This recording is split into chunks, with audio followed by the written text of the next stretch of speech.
termasuk kepada kedua orang tua kita atau keluarga kita yang sudah wafat. Jaga silaturahminya dengan tetap mendoakan mereka, membacakan suratul Fatihah kepada mereka sebagai bentuk kecintaan kita kepada mereka. Dan pelajaran lain dari mudik adalah bahwa kalau sukses di kota, jangan lupa kampung, bangun kampung halaman, jangan cuma ngegedein kota, jangan lupakan kampung halaman. Kalau pas pulang kampung halaman nanti ada tetangga yang rumahnya kurang bagus, oh nggak punya kulkas, kita belikan kulkas kalau kita punya rezeki. Ada jembatan yang sedang rusak, kita bantu mengabarkan kepada pemerintah misalnya. Kita membangun, ada panti yatim di rumah kita, kita menyumbang. Ada perpustakaan di kampung kita yang kurang banyak bukunya, kita nyumbang buku, atau kita calling teman kita yang punya buku, atau kita share infonya di media sosial. Juga untuk dakwah di kampung ketika ada rumah yatim yang fokus untuk mengaji Al-Quran atau fokus di bidang sains, kita foto, kita share informasinya keluar agar banyak orang tahu tentang rumah yatim tersebut, sehingga banyak juga yang membantu dan berdonasi ke sana. Itu keberkahan dari mudik. Dan mudik juga pembelajaran tentang kematian. Karena ketika kita pulang kampung, kita seneng nih. Pas mudik kita kan seneng tuh, excited. Tapi kenapa kita gak seneng ketika kita mau mendapatkan kematian? Padahal kematian itu adalah mudik yang paling utama, di mana kita akan pulang ke kampung utama kita, yaitu akhirat. Akhirat adalah kampung kita. Maka karena itu, agar mudik kita ke akhirat senang, sebagaimana mudik kita ketika lebaran, maka persiapkanlah diri kita untuk wafat. Jangan cuma fokus untuk mempersiapkan masa depan hidup, tapi masa depan mati ini juga harus dipersiapkan, karena semua manusia akan meninggal.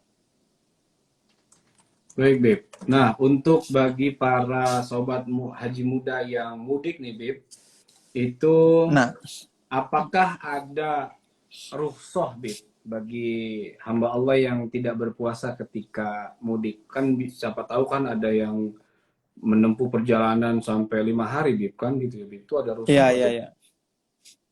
Iya, sebagaimana dikatakan dalam suratul Baqarah ayat 184 yang berbicara dalam rangkaian tentang bulan Ramadan, Allah katakan bahwa bepergian itu adalah salah satu hal yang memperbolehkan orang tidak berpuasa.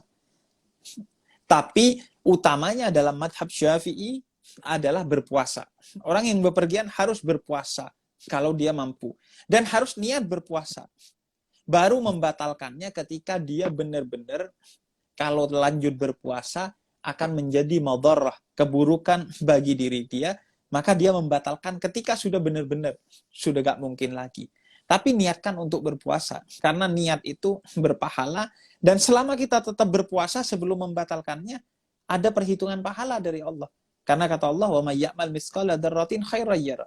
Amal sedikit apapun akan Allah hitung. Termasuk wanita yang seharian berpuasa, menjelang maghrib tiba-tiba haid, puasanya batal. Dia tetap berpahala, karena setiap amalan sekecil apapun Allah berikan pahala kepada dia. Nah, karena itu kalau bepergian, asal jaraknya lebih dari 80 km dalam madhab Syafi'i, dan asal berangkatnya sebelum subuh, maka diperkenankan untuk tidak berpuasa jika memang kalau berpuasa itu tidak baik, mengganggu perjalanan dia, mengganggu kesehatan dia, dan lain sebagainya. Tapi kalau mampu berpuasa tuh, karena kalau puasa tidak di bulan puasa, pas bayar utang nanti, itu gak enak. Karena beratnya minta ampun. Karena yang lain gak puasa, kita puasa kan, aduh berat minta ampun. Jadi mending gak punya utang puasa deh. Naudzubillah kalau kita mati dalam keadaan punya utang puasa, kan gak enak juga tuh. Jadi bagi yang masih mampu, ya kuatkan saja gitu ya, Bib ya. Kalau iya dong. Kalau sudah lelah banget dan aus banget, tenggorokan udah kering banget dan ngerasa udah kayaknya udah bahaya nih gitu kan, mungkin ya boleh ya, Bib ya, rusak ya, Bib ya. Gitu iya. Ya, Bib. Iya, lagian kan zaman dulu aja kemana-mana naik onta atau jalan kaki di tengah padang pasir, masih banyak sahabat yang tetap berpuasa. Kita naik pesawat, naik kereta ber-AC, naik mobil ber-AC, masa gak puasa sih? Itu kan menunjukkan iman kita tipis tuh. Wah, sobat muda harus tetap semangat sobat muda karena memang sudah naik pesawat AC, ya kan Bib? Paling lama nih kopernya doang ya Bib ya. Paling itu Iya. doang kalau bagasi. Ngapain sih nggak Jadi tetap puasa? semangat, jangan ada kalah lah kalau bisa ya. Kecuali Iya para dong. perempuan yang memang sudah tiap bulannya sudah apa namanya ada hitungannya. Nah, Perempuan aja tuh banyak tuh istri saya bilang, wah pengen deh kalau bisa headnya itu sebelum Ramadan dan head lagi setelah Lebaran. Karena emang bayar hmm, bayar utang puasa tuh lebih berat di luar bulan Ramadan. Apalagi kita yang masih bisa tuh hanya karena bepergian, tetap puasa dong. siap. Masya Allah, tabarakallah. Terima kasih banyak Habibana Husain Ja'far. Para sobat Alhamdulillah. kita untuk mengoptimalkan 10 malam terakhir di Ramadan pada tahun ini. Mari kita tetap semangat, kita optimis, kita tetap meluruskan niat kita untuk mendapatkan malam Lailatul Qadar dengan berbagai macam usaha kebaikan yang kita lakukan di 10 malam terakhir ini. Walaupun Benar. bersedekah melalui senyum atau sebutir kurma. Nah, kami minta closing statement nih dari Habib untuk sesi kita, episode kita kali ini, Bib. Ya, ingat tahun lalu dan 2 tahun lalu kita pernah ngomel-ngomel. Masjid ditutup, nggak boleh tarawih. Sekarang masjid udah dibuka, apakah kita tarawih? Sekarang dulu ngomel-ngomel, nggak boleh mudik selama 2 tahun. Sekarang mudik udah boleh, apakah kita mau mudik? Apakah benar kita pengen ibadah, pengen mudik karena ingin silaturahmi? Kalau kita emang benar, maka tahun ini kita mudik, tahun ini kita ibadah maksimal di masjid. Jangan bohong. Jangan sampai tahun lalu bilang gimana nih masjid gak dibuka. Pas tahun ini dibuka malah nongkrongnya di mall, bukan di masjid. Kan aneh, bohong berarti. Menipu Allah, naudzubillah min dzalik. Dan yang terakhir adalah di bulan Ramadan ini, kalau kita ingin maksimal dalam beribadah, jalanilah Ramadan seolah-olah ini adalah Ramadan terakhir kita. Seolah-olah tahun depan kita gak akan hidup lagi, sudah wafat. Kita memang pengen panjang umur dalam keberkahan dan ketaatan insya Allah. Tapi bayangkan seolah-olah kalau ini Ramadan terakhir kita. Maka kita akan pasti memaksimalkan Ramadan tahun ini. Maka itu tips agar kita bisa memaksimalkan ibadah kita di bulan Ramadan tahun ini. Dan semoga Allah menerima amal-amal kita di bulan Ramadan tahun ini. Semoga kita dijadikan hamba-hambanya yang beruntung di tahun ini. Dan paling penting semoga kita mendapatkan malam Lailatul Qadar. Malam Lailatul Qadar khairun min alfi syahrin. Dan semoga kita menjadi hamba-hambanya yang diluluskan, dimenangkan oleh Allah di bulan Ramadan tahun ini. Amin. Amin, amin ya rabbal alamin. Terima kasih Habibana.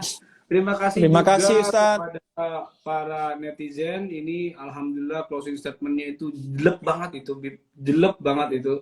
Benar-benar, wah, berasa benar itu. Jangan sampai kita membohongi diri kita atau main marah-marah. Karena kita harus kita buktikan meramaikan masjid dan bisa pulang kampung menemui sanak famili dengan hati yang selamat. Terima kasih kepada para netizen, para sobat muda. Insya Allah kita akan bertemu lagi pada episode yang akan datang. Semoga apa-apa yang sudah kita dapatkan dari tausiah yang telah disampaikan oleh Habibana Husain Ja'far bisa memberikan kita nilai lebih pada diri kita untuk bisa mulai kita merubah diri kita nih, persiapan 10 Ramadan ini supaya kita menjadi hamba-hamba yang beruntung. Terima kasih kepada Habibana Husain Ja'far. Semoga terima kasih Ustaz. Selalu mulia, selalu sehat selalu. Dan seluruh teman-teman netizen, mohon maaf bila ada kekurangan. Billahi taufiq wal hidayah. Wallahul muwaffiq ila aqwamit thoriq. Assalamualaikum warahmatullahi wabarakatuh. Waalaikumsalam warahmatullahi wabarakatuh. Syukran Ustaz. Syukran. Jazakumullah. Habibana. Syukran katsir Habibana. Ini alumni UIN ini Habibana. Iya. Sama-sama. Anda juga alumni UIN, Bib. Nah, alhamdulillah. Ini Anda lagi di Ciputat nih. Alhamdulillah. Oh, di Ciputat, Bib. Iya, alhamdulillah. Mohon undur diri, Ustaz. Terima kasih, Bib. Assalamualaikum. Assalamualaikum.